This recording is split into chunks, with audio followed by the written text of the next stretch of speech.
ప్రియమైన వాళ్ళరా, ప్రభువైన యేసుక్రీస్తు నామములో అందరికీ వందనాలు. మరి ఈ దినం కూడా మన యొక్క బైబిల్ వాక్య ధ్యానము లూకా సువార్త 15వ అధ్యాయము 21వ వచనం చదువుతానండి. లూకా సువార్త 15:21. అప్పుడు ఆ కుమారుడు అతనితో, తండ్రి, నేను పరలోకమునకు విరోధముగాను నీ ఎదుటను పాపం చేసి తిని ఇక మీదట నీ కుమారుడిని అనిపించుకున్నటకు యోగ్యుడును కాను. తండ్రి, నేను పరలోకమునకు నీకు విరోధముగా పాపము చేసి తిని. ఇక్కడ మరి తప్పిపోయిన కుమారుని విషయంలో అతను మరి తండ్రి దగ్గరికి వచ్చి ఏం చేస్తున్నాడు? తన పాపమును, తను చేసినటువంటి యొక్క మరి అక్రమాన్ని ఏం చేశాడు? తండ్రి దగ్గర గొడవపడి తన యొక్క ఆస్తిని తీసుకొని పోయి దూరదేశం పోయి అంతా పాడు చేశాడు. పాడు చేసి ఇప్పుడు ఎంతో నష్టంలో కృంగిపోయిన స్థితిలో ఉంటున్నాడు. కాబట్టి ఇది తండ్రికి విరోధంగా పాపం చేయటం అనేటువంటి కార్యాన్ని తన యొక్క జీవితంలో జ్ఞాపం చేసుకున్నాడు. అయితే మరి పాపం చేయటం అనేటువంటిది మరి చాలా సందర్భాల్లో అనేకులు చేస్తుంటున్నారు. అది మరి మనుషుల్లో ప్రత్యేకంగా ఉండేటువంటి కార్యం ఉంటున్నది అనేటువంటి కార్యాన్ని మనం చూసినట్లయితే మొదటి రాజుల గ్రంథము 8వ అధ్యాయము 46వ వచనంలో ఒక మాట చెప్తాడు. ఇక్కడ సొలొమోను అంటున్నాడు తన ప్రార్థనలో, పాపము చేయనివాడు ఒకడునూ లేడు, వారు నీకు విరోధముగా పాపము చేసినడలానేమి. తన ప్రజల గురించి ప్రార్థన చేస్తుంటున్నాడు అనమాట. పాపము చేయనివాడు ఎవడునూ లేడు అనేటువంటి కార్యాన్ని పరిశుద్ధ గ్రంథము కన్ఫర్మ్ చేస్తుంటున్నది, అది నిశ్చయపరుస్తుంటున్నది. అది కొరకే నేను ఈ వాక్య భాగాన్ని మీకు చూపిస్తున్నాను. అట్లాగే మరి ప్రసంగి గ్రంథంలో కూడా ప్రసంగి ఏం చెప్తాడు?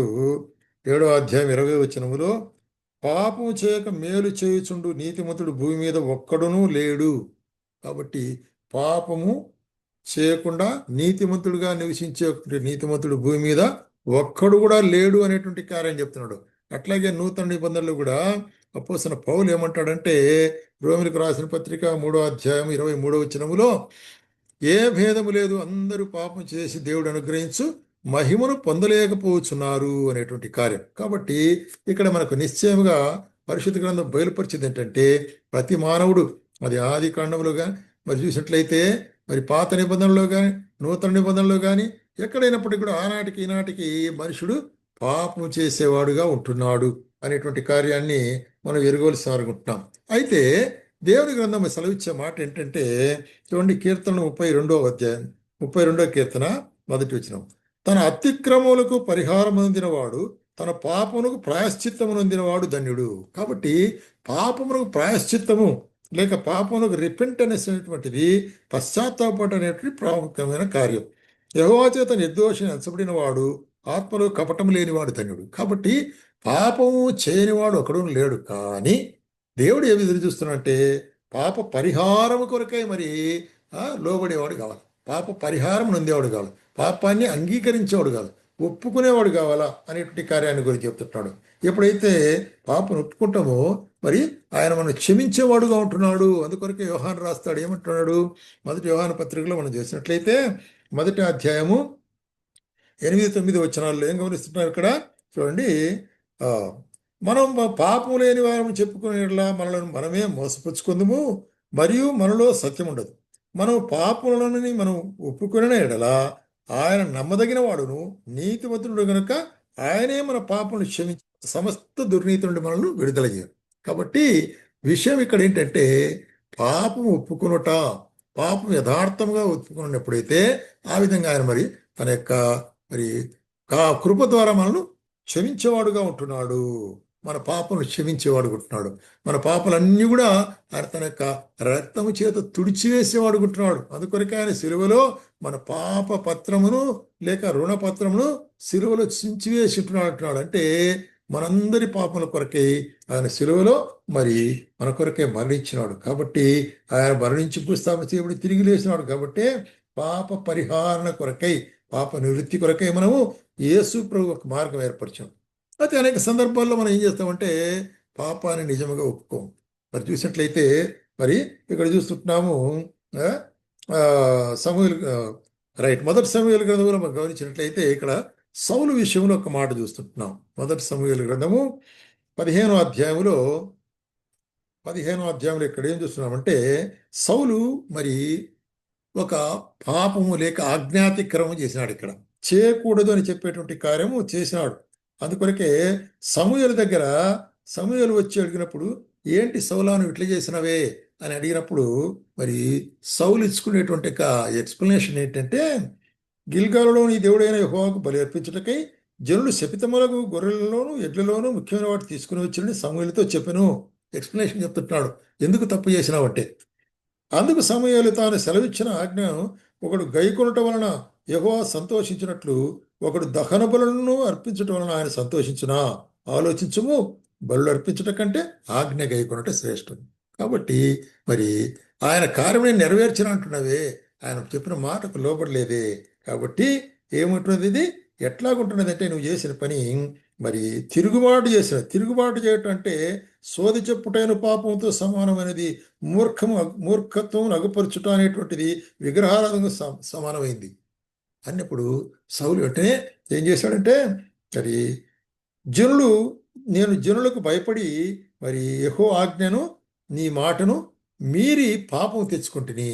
అయ్యా నేను పాపం చేసినాను, అయితే కూడా ఎట్లా అంటాడు మరి, కాబట్టి నీవు నా పాపను పరిహరించి నేను యెహోవాకు మ్రొక్కునట్లు నాతో కూడా తిరిగి రమ్మని సమయంతో వేడుకొనను, నీవు నా పాపం కాబట్టి ఇక్కడ నేను పాపం చేస్తున్నాను అంటున్నాడు. కానీ అంటే మనస్తాపం పొందలేదు. ఇక్కడ మనస్తాపం పొందకుండా ఎట్లయినా కానీ నీవు నాతో కూడా రావాలా.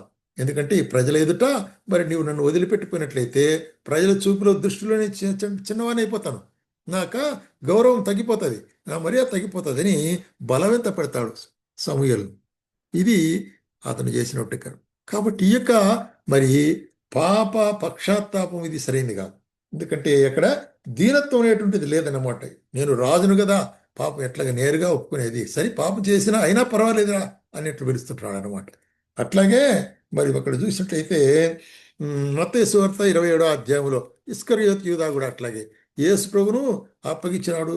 మరి అక్కడ చూస్తుంటాము, ఆయన యేసు ప్రభును అప్పగించి మరి తర్వాత యేసు ప్రభు శిలువ వేయము అని తీర్మానం అయిన తర్వాత తాను పోయి ఏం చెప్తాడంటే 27వ మత్తయి సువార్త 27వ అధ్యాయం 4వ వచనంలో ఒక మాట చెప్తున్నాడు. ఇక్కడ ఏం చెప్తాడు, నేను నిరపరాధి రక్తమును అప్పగించి పాపం చేస్తుందని చెప్పాను, వారు దానితో నాకేమి పని. కాబట్టి నేను పాపం చేసిన ఎవరి దగ్గర చెప్తున్నాడు, దేవుని దగ్గర చెప్పలే, అక్కడ ఆ యూదుల దగ్గర చెప్తున్నాడు. కాబట్టి ఇది ఎటువంటిదంటే it's not a true repentance. కాబట్టి మరి క్షమాపణ పొందలే. అయితే దేవుడు నిజముగా మరి పశ్చాత్తాపడు వారికి ఆయన క్షమాపణ ఇచ్చేవాడు ఉంటున్నాడు. మనం దావీదు విషయంలో చూసినట్లయితే మరి తన యొక్క జీవితంలో మరి హత్య చేయించినాడు, విచారం చేసినటువంటి సందర్భం ఏర్పడినది. అయినప్పటికీ కూడాను తన జీవితంలో ఏమంటున్నాడు, సంపూర్ణంగా మరి ప్రవక్త వచ్చి నువ్వు పాపం చేసినావు, నువ్వు చేసింది తప్పు అని చెప్పినప్పుడు నేను పాపం చేసినాను అని దేవుని దగ్గర వేడుకొని ఆ కీర్తన రాస్తున్నాడు. చూడండి, చూసినట్లయితే నా దోషం పోనట్టు బాగుగా కడుము, నా పాపం పోనట్లు పవిత్రపరచు అంటున్నాడు 51వ కీర్తన 2వ వచనంలో. వేడుకుంటున్నాడు దేవుణ్ణి, తాను తగ్గించుకున్న వానిగా చూస్తుంటాం ఇక్కడ, ఎంతో దీనుడిగా. అది దేవుడు మన దగ్గర ఎదురు చూసే కార్యం. అట్లాగే మరి చూసినట్లయితే నేను పాపంలో పుట్టినవాడు, నా తల్లి నన్ను పాపంలో గర్భం ధరించుంటున్నది. అట్లాగే 9వ వచనంలో ఏమంటాడంటే, నా పాపమునకు విముఖుడు కమ్ము, నా దోషములన్నీ తుడిచివేయం ప్రభు అంటున్నాడు. దేవా నా యందు శుద్ధ హృదయం కలుగు చేయమంటున్నాడు, నా అంతరంగంలో స్థిరమైన మనసును నూతనముగా పుట్టించమంటున్నాడు. కాబట్టి ఈ విధంగా తాను సంపూర్ణంగా తగ్గించుకున్నప్పుడు దేవుడు తనను క్షమించినాడు.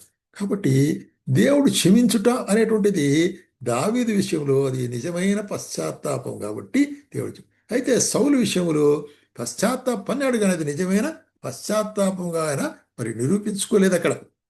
కాబట్టే అది క్షమించబడలేదు అనేటువంటి కార్యం చూస్తున్నాం. అట్లాగే నిజమైన పశ్చాత్తాపానికి సాదృశ్యమే మనం చదివినటువంటి యొక్క లూకాసు వార్త 15వ అధ్యాయంలో. లూకాసు వార్త 15వ అధ్యాయంలో తప్పిపోయిన కుమారుడు నిజంగానే తన యొక్క జీవితంలో తీర్మానం చేసుకున్నాడు. ఏమనుకున్నాడు, నేను నా తండ్రి దగ్గరికి పోయి, తండ్రి నేను నీకును పరలోకం విరోధముగా పాపం చేస్తేని, కాబట్టి నా పాపం క్షమించు అని అడుగుతానని చెప్పి. కాబట్టి తండ్రి ఏం చేశాడు, ఆ కుమారుని మరి కౌగిలించుకొని తిరిగి అతనికి నూతన వస్త్రములు ధరింపజేసి తన కుమారుడిగా స్వీకరించి, ఇదిగో నా కుమారుడు చనిపోయి తిరిగి బ్రతికింటున్నాడు, తప్పిపోయి దొరికింటున్నాడని గొప్ప అక్కడ ఆ కుమారుని విషయమై సంతోషించినట్టు చూస్తాం. అదేవిధంగా ఒక్క పాపి మారు మనసు విషయమై పరలోకమందు గొప్ప సంతోషము దేవదూతల మధ్యలో కలుగును అంటాడు. కాబట్టి పశ్చాత్తాపం అనేటువంటిది సరైన పశ్చాత్తాపాన్ని దేవుడు తప్పకుండా అంగీకరిస్తాడు.